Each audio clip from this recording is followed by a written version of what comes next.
wannan. To abubuwan da muke sa ran za mu samu daga wajenku wanda ya zama taimako mu yaƙi wannan abin gaba mu. Number one shine ku ba wa 'yan dele bayanai information akan harkan ƙwaya.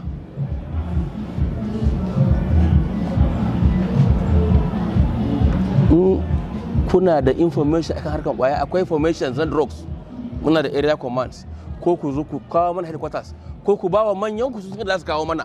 In babu information babu aiki. Bature ce information is power. In ba ka da information aiki ba zai yiwu ba. To da information din ma bature shi bai yarda abu haka nan ba kawai. Ai na ji wane yana yi kawai zai tashi ya je, wallahi ba haka bane su. Sai an diddige, sai an yi confirming, an sake da confirming. Akwai misalai da yawa.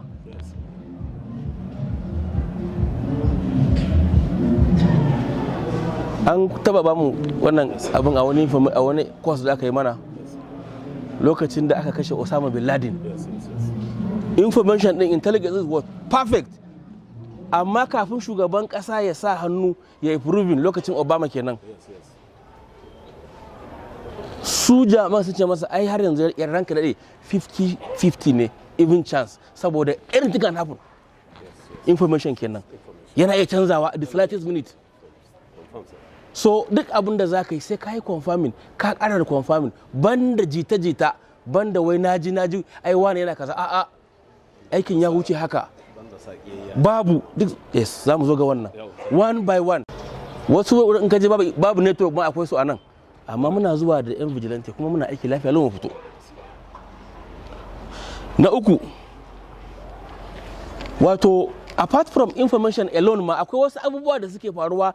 Kana da information din ma abin bai isa ba, wani iya daukowa yau in ya dauko kwaya daga gari kaza ya kawo kaza a mota, gobe zai dauko akan mabur. So in kana neman information din ka duba options, possibility na bajewan abin ya zama fluid, yayi nan daga baya ya zo ya haɗe, dan wannan aikin su ne. Duk criminal haka yake, ba straight bane. Abin da ka san da shi yau gobe ya canza. So ka zama na ka shirya cewa za ka yi kofi, in ka duba wannan bangaren yau gobe ka duba nan. To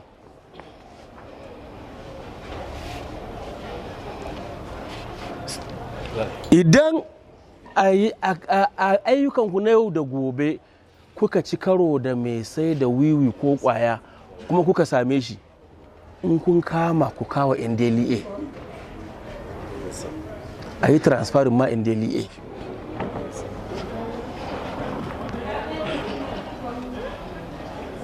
Saboda NDLEA ce take da hurumi na yin bincike a kan harkar kwaya, abinda doka ta ce kenan.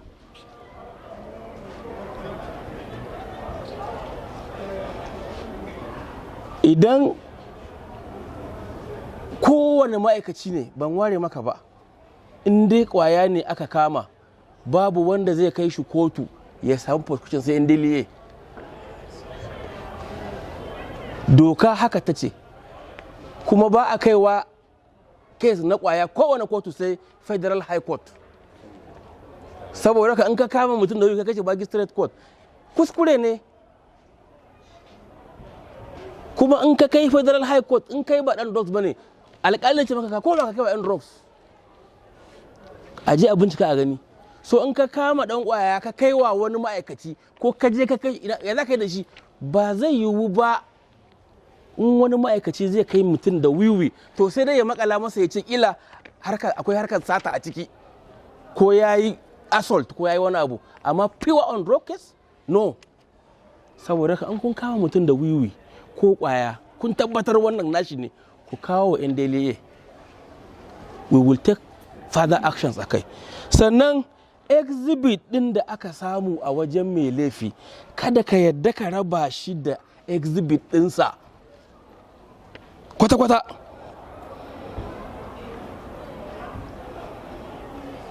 In ka kama mutum a nan da wannan dan jakan da wiwi, kada ka bar jakan ka tafi da shi can wajen ka dawo ka dauka. Zai ce ai ka rage ko ka ɓoye, kai ba nashi bane wannan. Never.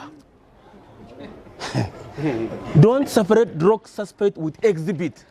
Duk inda zai shiga kayan shi na tare da shi. Saboda sai ya je gaban alƙali ce maka ai lokacin da ka kama shi kafin ka kawo shi wajen yan drugs ai ka ɗauke shi a mashin ka kai shi wuri kaza daga baya ka ɗau kayan shi bai sa abin da aka yi ba. Never separate suspect with exhibits. Idan kuma aka yi seizing exhibit kada a yi tampering da shi. Don't tamper with exhibit ko da wasa.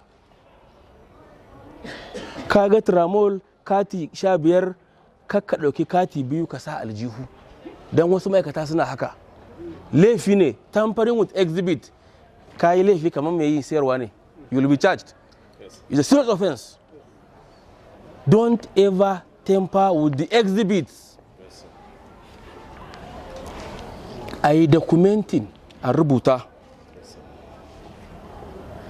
An kama shi a wuri kaza, lokaci kaza, da abu kaza, kuma gashi mun rubuta.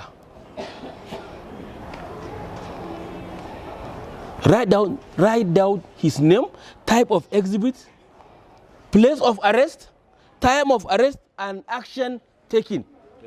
Ina ka kai shi bayan kayi abubuwan nan. In ka rubuta ya fi maka sauki ba za ka manta ba. A gaban shi ka kai shi safe keeping ne direct wajen yan drugs ka ce na muku transfer ko kuma inda kake babu yan drugs ka kai wa mai anguwa ne kamar bayani ko a'a ka kai office naku su za su kawo ko kuma ka kai wa police for safe keeping in daga baka dauko ka ce a kawo drugs kai documenting. There is nothing wrong. So you have your own records.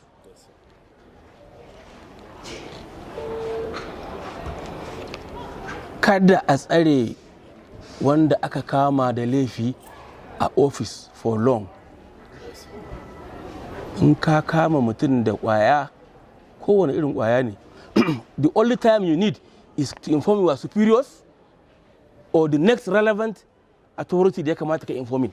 Sai ka tura shi ka gama aikinka.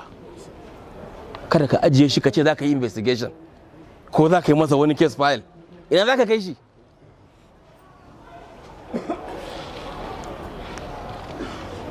Drug exhibit kuma da aka yi season dan is very common. Yau mun samu kanmu a wani yanayi da kowa iya so ya aikin drugs. Ma'aikata da yawa kowa yana so ya aikin drugs.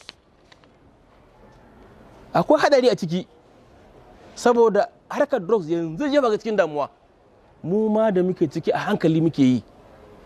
So in kai season exhibit ka je ka ajiye shi a gidanka kwana ɗaya kwana biyu kwana uku ka yi mai da shi.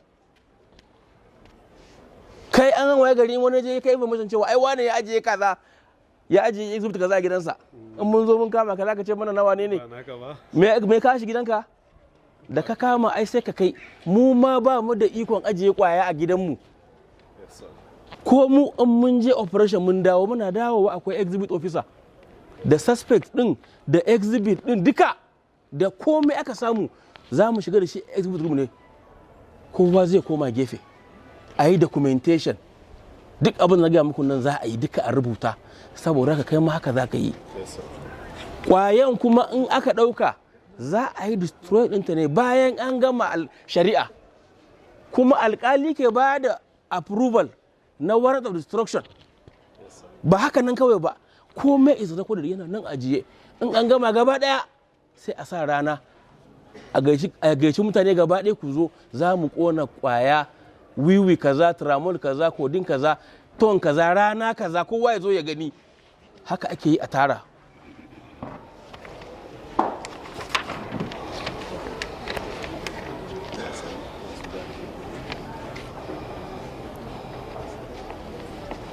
Sannan kuma yayin da kuke aikinku abu doka, akwai dokokinku kuma akwai dokokin da aka ce abi. Sannan ku san cewa akwai human right. Kowa da ka gani mai laifi din ma is only guilty when it is pronounced by court. Ba mu ba. Kar ga mutum kawai da ka gan shi da laifi ka ce kai mai laifi ne ka gama masa hukunci. Akwai human right, akwai daki-daki sai abu a hankali. musamman na jama'a cikin anguwa, saboda in aka yi abusing human rights ana samun problem. So akwai limit na ma'aikaci as far as human rights is concerned.